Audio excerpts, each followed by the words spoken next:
Family and friends of Mabel Leach, good afternoon and welcome. My name is Emma Satchwell Graham and I'm here to support you as we come together with love and friendship to honour, pay tribute to and to bid a sad but fond farewell to Mabel.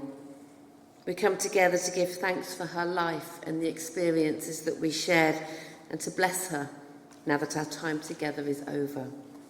I also offer a very warm welcome to those joining us now via the live stream, especially to Richard and Barbara, who so sadly cannot be here in person. There are a few differences between a funeral for a young person and one for a woman of Mabel's 94 years. One, of course, is that she has outlived many of her friends and relatives, meaning that there are just a few of us here today. Another is that it's difficult to build up a picture of her early years. But the most important distinction is that someone who has lived to Mabel's age has reached her natural term. And so our sadness at this time may be softened by gratitude for all that she was able to achieve and that our lives were intermingled with hers. Mabel peacefully passed away on the 28th of March with Nicholas holding her hand, and after living with dementia for a number of years. When we lose someone to this horrible disease, we may have a feeling that we actually lost them some time ago. We may also feel some sense of relief that she is now no longer suffering, that she is now at peace. Whatever you are feeling, we are all here today so that each of you may say farewell to Mabel in a way that allows for the natural variations of feelings amongst you. It is a chance for us to reflect upon the mysteries of life and death and to acknowledge what has happened to Mabel. It is a time for us to express our gratitude for her life, for the 94 years that she shared with us. And today is an occasion for us to recognise that although memories are no substitute for the living present, it is through remembering Mabel that she will live on in our hearts and lives. One thing I think we can be certain of is that Mabel wouldn't want to be remembered in sadness and with tears. She'd want to be remembered with love, with a smile and with thought to the good and happy times of her life. So today, if possible, let our recollections of her not be unduly coloured by the deep sadness that we are feeling at this time.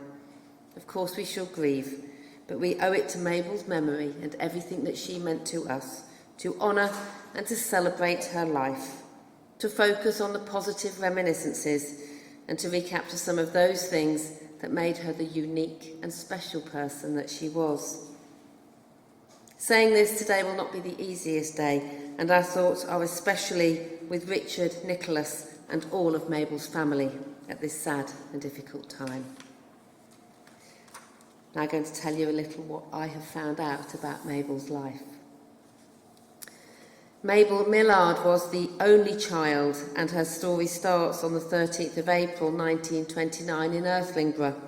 She had a happy childhood, enjoying the Northamptonshire countryside, and she was a very bright and academic girl, particularly gifted in maths, so much so that she was asked to move on to secondary school before it was her time.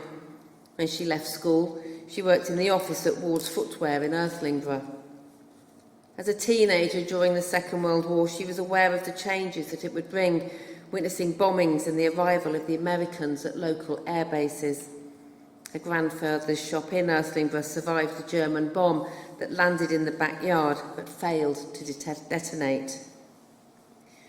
Mabel met Jeff Ashby at a dance. Jeff had been the sole survivor of a Lancaster bomber crash at the end of the war. It was probably the effects of this crash that led to his early death. Mabel and Jeff married in November 1948 and lived in Kettering whilst he finished his apprenticeship to be a draftsman. Firstborn Adrian arrived in 1950, followed by Richard 3 years later.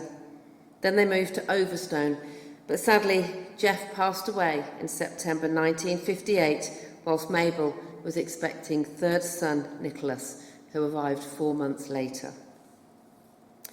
Mabel showed her resolve by bringing up 3 boys and a dog in the friendly community of Overstone, and this is how she met and was courted by Jack Leach, a neighbour.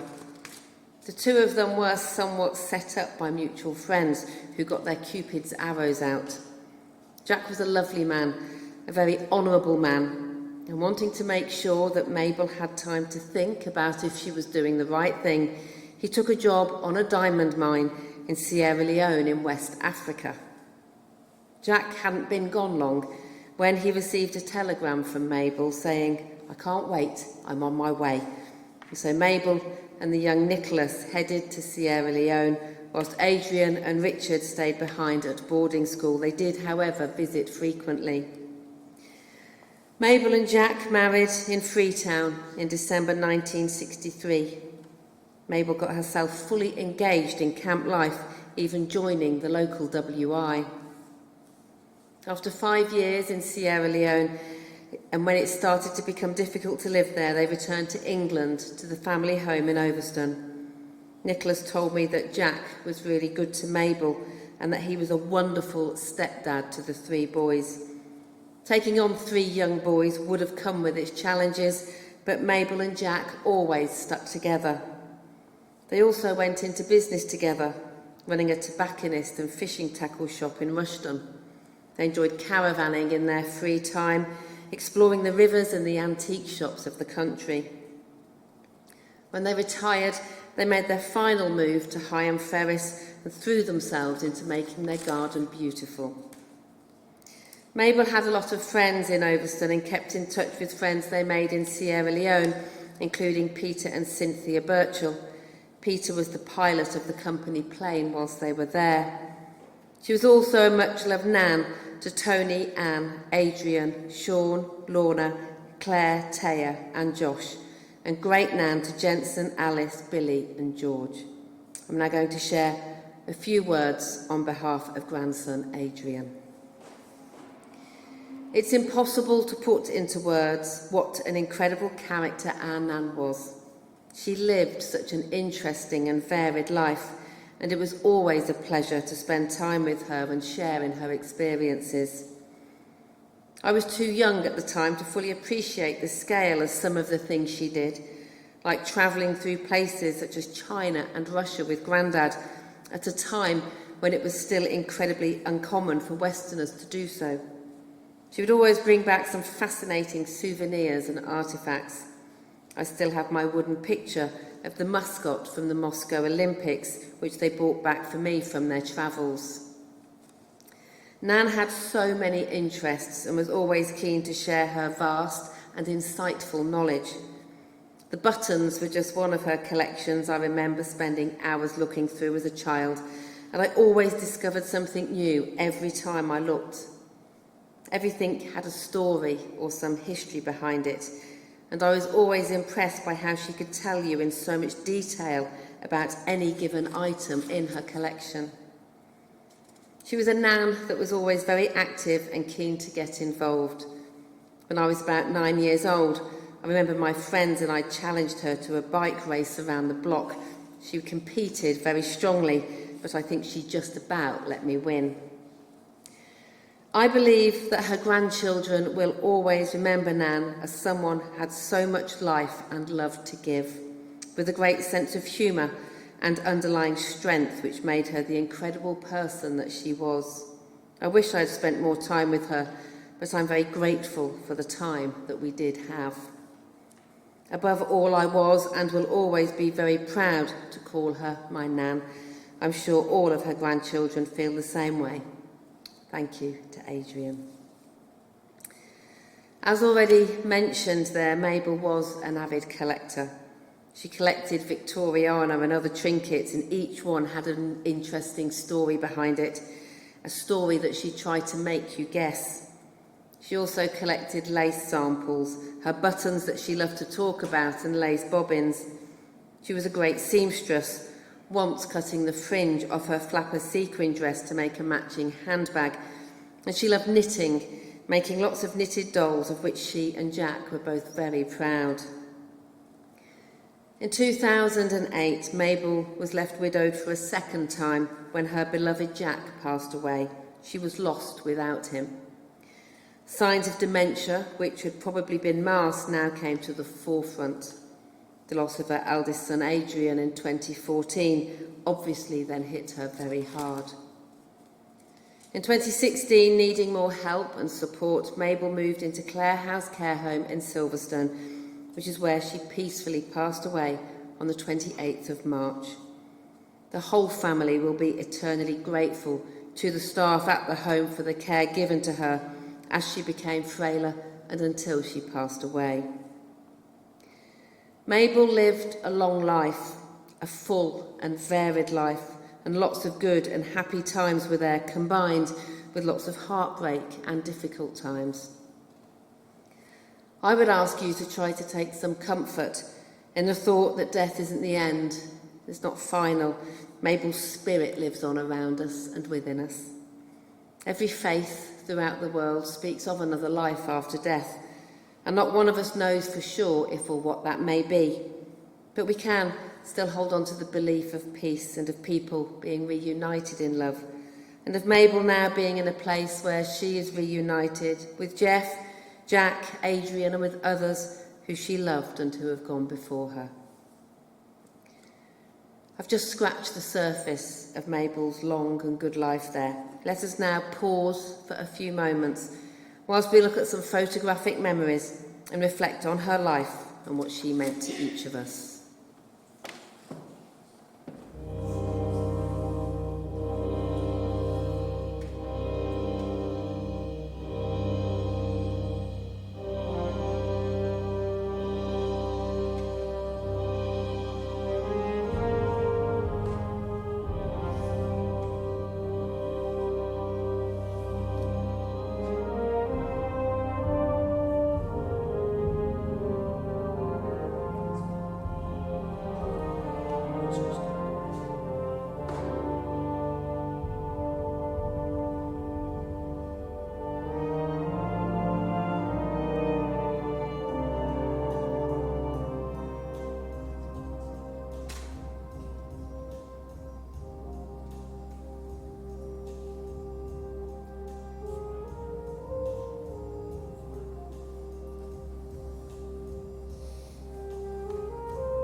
As we know, Mabel suffered with dementia, and with that thought in mind, I'm going to share a poem with you called The Mist.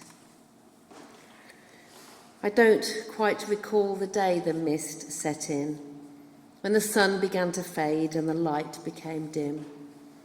I'll never understand how it could ever be that the ones I'd known forever now look like strangers to me, or how my logic and my reason had somehow left my mind, and the memories that I once cherished had just got left behind. But now the mist has lifted, and in front of me I see a path that is clear that will lead me back to me, a light that is shining to guide me on my way, and a lifetime of memories as down to rest I lay. And so now, as we prepare to say our goodbyes to Mabel, it's a good time to remember that every life is unique, every person is individual, every person is special. Each life is created and lived by each person in the best way they know how, and that's how Mabel lived, the best way she knew how.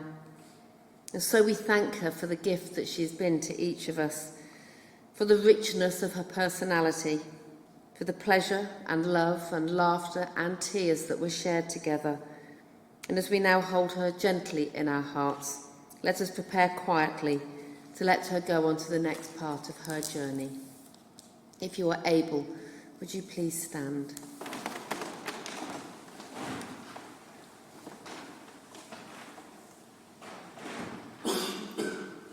Mabel, your life we honour, your departure we have to accept. Your memory we cherish, in grief at your death, but in gratitude for your life and for the privilege of sharing it with you, we lovingly and respectfully bid you farewell. Mabel, rest now at the end of your days, rest in the hearts and the minds of all you love. At the blowing of the wind and in the chill of winter, at the opening of the buds and in the rebirth of spring, we will remember you. At the blueness of the skies and in the warmth of summer, at the rustling of the leaves and in the beauty of the autumn, we will remember you.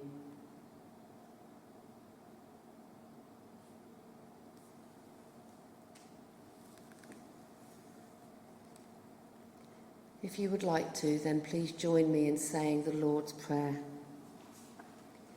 Our Father, who art in heaven, hallowed be thy name. Thy kingdom come, thy will be done, on earth as it is in heaven. Give us this day our daily bread, and forgive us our trespasses, as we forgive those who trespass against us. And lead us not into temptation, but deliver us from evil. For thine is the kingdom, the power and the glory, for ever and ever. Amen. Please be seated.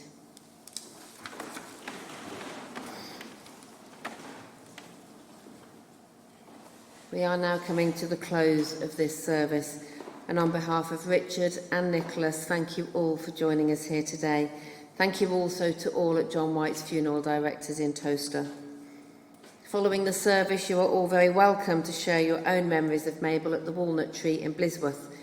And should you wish to donate in her memory, then the chosen charity is Alzheimer's Research. Details can be found in your order of service. In a moment, we will leave the memory of Mabel in peace. At this time of sadness, my hope and prayer are that you will be comforted and that you will always remember Mabel with love and affection. May you find richness in your memories of her. May you find strength and support in your love for one another. May you find peace in your hearts. In a moment, your funeral director will escort you from the chapel, but I will leave you with a short poem and today's final song by Mabel's favourite, Shirley Bassey. I'd like the memory of me to be a happy one. I'd like to leave an afterglow of smiles when life is done. I'd like to leave an echo whispering softly down the ways of happy times and laughing times and bright and sunny days. I'd like the tears of those who grieve to dry before the sun, of happy memories that I leave when life is done.